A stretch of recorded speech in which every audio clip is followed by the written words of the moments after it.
Hello guys, welcome to the my opinion of the film Avatar directed by James Cameron. యాక్చువల్గా నిన్నే చూశాను film Vimal థియేటర్లో. 3D best experience అంట. ఎందుకంటే మనకున్న ఫ్రెండ్లీ బడ్జెట్లో టాప్ థియేటర్ సింగిల్ స్క్రీన్లో ఉన్నది విమలే. సో 3D ఎక్స్పీరియన్స్ అయితే టాప్ నాచ్ ఉంది. ఇంకా మూవీ మ్యాటర్ వచ్చేస్తే కనుక ఇప్పుడు నేను మాట్లాడే ప్రతి మాట జేమ్స్ క్యామరూన్ గారి మీద ఉన్న రెస్పెక్ట్ తోటి, అలాగే అవతార్ మీద ఉన్న కాన్సర్న్ తోటి మాట్లాడుతున్నాను అనమాట. అవతార్ చూసినప్పుడు నాకు ఇప్పటికీ గుర్తు, నేను ఒక 6th or maybe 7th class అనుకుంటా, మేబీ దానికన్నా తక్కువే ఉండొచ్చు. బట్ ఆ ఎక్స్పీరియన్స్ నేను ఇప్పటికీ మర్చిపోలేదు. ఆ వరల్డ్ ఇప్పటికీ నన్ను నా మైండ్లో తిరుగుతూనే ఉంటుంది, అది ఎప్పటికీ పోదు కూడా. అవతార్ 1 అనే సినిమా ప్రతి ఒక్కరి లైఫ్లోనూ, ప్రతి ఒక్కళ్ళ చైల్డ్హుడ్ మెమరీస్లోనూ అంత ఇంపార్టెంట్ కీ రోల్ ప్లే చేసింది.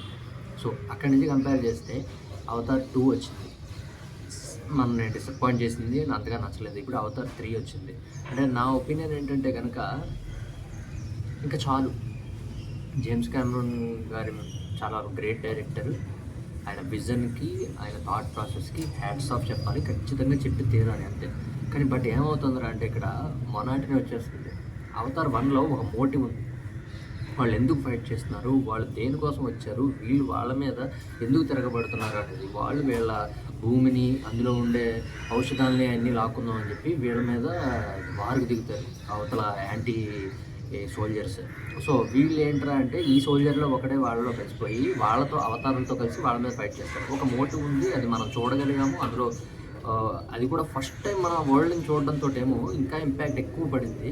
సో దాంట్లో ఒక మోటివ్ కూడా ఉందన్నమాట వాళ్ళు ఫైట్ చేయడానికి. బట్ దాన్ని ఏంటంటే సెకండ్ పార్ట్ 2, పార్ట్ 3లో కూడా సేమ్ అదే స్టోరీ, సేమ్ అదే లైన్. నేను అనేది ఏంటంటే ఎక్కువ స్టోరీ ఏమి ఎక్స్పెక్ట్ చేయట్లేదు, విజువల్ వండరే కాకపోతే ఏంటంటే 2 పార్ట్ 3rd పార్ట్లో ఏంటంటే కావాలని గొడవ పెట్టాలి. ఇప్పుడు ఈ విలన్ ఉంటాడు, వాడు మళ్ళీ సెకండ్ పార్ట్లో ఉంటాడు, వాడు చావడు, వాడితో గొడవ మళ్ళీ పెట్టుకుంటారు, వాడు మళ్ళీ 3rd పార్ట్కి వస్తాడు, వాడు ఇక్కడ కూడా మళ్ళీ సేమ్ అదే గొడవ డ్రాక్ చేస్తున్నట్టు అనిపిస్తుంది.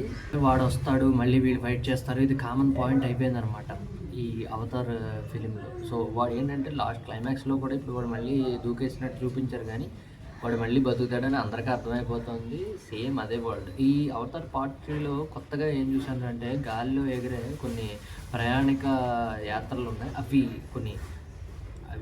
కొత్త డిజైనింగ్స్. అవి ఒకటి సముద్రంలో ఉండే పెద్ద పెద్ద తిమింగళాల టైప్ ఉంటాయి, అవి ఒకటి 2 కొత్తగా ఉన్నాయి. మిగతావన్నీ మనం పార్ట్ 1లో ఏదైతే చూసామో అదే వరల్డ్, అదే మనుషులు. అంటే నేను ఫైర్ అండ్ యాష్ అనేటప్పటికీ ఒక కొత్తగా ఏమైనా వేరే అవతారాలు వస్తారేమో, వేరే గ్రహం నుంచి అని ఎక్స్పెక్ట్ చేశాను. బట్ వీళ్ళు ఏంటంటే ఆ వార్లో జరిగేదాన్నే ఫైర్ అండ్ యాష్గా పెట్టారు. సో నా ఒపీనియన్ ఏంటంటే కనుక ఇప్పుడు నా బాధ కూడా ఏంటంటే అవతార్ అనే ఫస్ట్ ఫిల్మ్, అవతార్ పార్ట్ 1 అనేది కల్ట్ క్లాసిక్. అంటే దాన్ని ఎవరూ మర్చిపోలేదు లైఫ్లో, జీవితాంతం ప్రతి ఒక్కరికి అవతార్ అనే ఫిల్మ్ గుర్తుండిపోతుంది. నా బాధ ఏంటంటే ఇప్పుడు 9 పార్ట్స్, 3 పార్ట్స్ రిలీజ్ అయిపోయాయి, ఇంకా పెండింగ్ 6 ఉన్నాయి. అంటే ఒక్కొక్క పార్ట్ రిలీజ్ అయ్యేటప్పటికి ఏమవుతుందంటే అవతార్ మీద ఇంట్రెస్ట్ పోతుంది ప్రతి ఒక్కరికి. సరే వస్తుందని అవతార్ని కూడా నార్మల్ సినిమాల్లోనే ట్రీట్ చేస్తున్నారు, వచ్చిందిలేరా. సో అది నాకు నచ్చట్లేదు అనమాట. అవతార్ అనేది ఒక హిస్టారికల్ ఫిలిం, అది దాన్ని ఎవరు అలాంటి థాట్ కూడా ఎవరికి రాదు, దాన్ని ఎవరు అందుకోలేరు కూడా. సో అలాంటి ఫిలింని నార్మల్గా ట్రీట్ చేయకూడదు. అంటే ఇక్కడతో ఆపేస్తే చాలు, ఎందుకంటే అది ఒక best film, best ever film Avatar అనేది. సో ఆ 1తోనే ఆపేసి ఉంటే అసలు ఇంకా బాగుండేదేమో. బట్ 3 పార్ట్స్ వచ్చాయి, 2 పార్ట్స్ డిసప్పాయింట్ చేసాయి. 3rd వన్ కూడా యాస్టీజ్ అలాగే సెకండ్ పార్ట్లానే ఉంది. సో ల్యాగ్ ఉంది, విజువల్స్ బాగున్నాయి కాదన్న, కానీ నేను ఎంతసేపు అదే లైన్ ఉంటే ఆ విజువల్ని కూడా ఈ లైన్ డిస్టర్బ్ చేస్తుంది అనమాట. అంటే మొనాటిని వస్తుంది, సేమ్ అదే వాళ్ళు విలన్స్ రావడం, వీళ్ళు గొడవ పడడం, 1-2 పార్ట్కి ఒకటి 2 కొత్త జంతువుల్ని ఏదైనా పెడుతున్నారు తప్ప మిగతా వరల్డ్ అంతా ఒకటే ఉంటుంది. అంటే ఇది ఏంటంటే స్టోరీ కూడా 9 పార్ట్స్ 1 by 1 రాసేయడానికి అర్థమైపోతుంది అనమాట. ఇంకా 2-3 minutes గ్యాప్లోనే 1, 2, 3 అవన్నీ పుట్టేసాయి ఇంకా ఈ 9 పార్ట్స్లో కూడా. సో ఒక్కొక్క ఇయర్కి ఒక్కొక్క పార్ట్ వదులుతారంట. నా పర్సనల్ ఫీలింగ్ ఇది. ఇలా చేయమని ఏం కాదు, కానీ జేమ్స్ క్యామరూన్ అనేది చాలా పెద్ద డైరెక్టర్. కాకపోతే ఏంటంటే అవతార్ మీద ఉన్న క్రేజ్ తగ్గిపోతుంది అనమాట పార్ట్ వచ్చేటప్పటికి. అంటే పార్టీ పెరిగే కొద్దీ దాని మీద ఎక్స్పెక్టేషన్ పెరగాలి, నెక్స్ట్ లెవెల్కి వెళ్ళాలి. కానీ ఇక్కడ అవతార్కి వచ్చేటప్పటికి ఏం జరుగుతుందంటే దాన్ని నార్మల్గా ట్రీట్ చేస్తున్నారు. అవతార్ అనే ఫిల్మ్ని నార్మల్గా ట్రీట్ చేయడం నాకు నచ్చట్లేదు. అదే అవతార్ ఫ్యాన్ బాయ్గా చెప్తున్నాను. అవతార్ అంటే నాకు అంత ఇష్టం. చిన్నప్పుడు అంత విజువల్ వండర్నే నాకు ఇప్పటిదాకా మెమరీలో గుర్తుంపేలా చేసిందంటే అవతారే. సో దానికి ఆ విలువ ఉండాలి, దానికి తగ్గకూడదు ఆ స్థాయి అనేది. సో ఇక్కడతో ఆపేస్తే బెటరు అని నా ఫీలింగ్. ఇంకా పార్ట్లు ఏమీ రాకుండా. బట్ ఆయన తీసేశారు 9 పార్ట్స్ కాదనట్లేదు కానీ, బట్ సేమ్ అదే ప్యాటర్ను, అదే వాడు విలన్ వస్తాడు, మళ్ళీ వీళ్ళ మీద చూపెడతాడు, ఆ భూమిని అంతా స్వాధీనం చేసుకోవాలని, మళ్ళీ వీళ్ళందరూ కలుస్తారు, గొడవ పడతారు, ఇదే ఉంటుంది అంతే.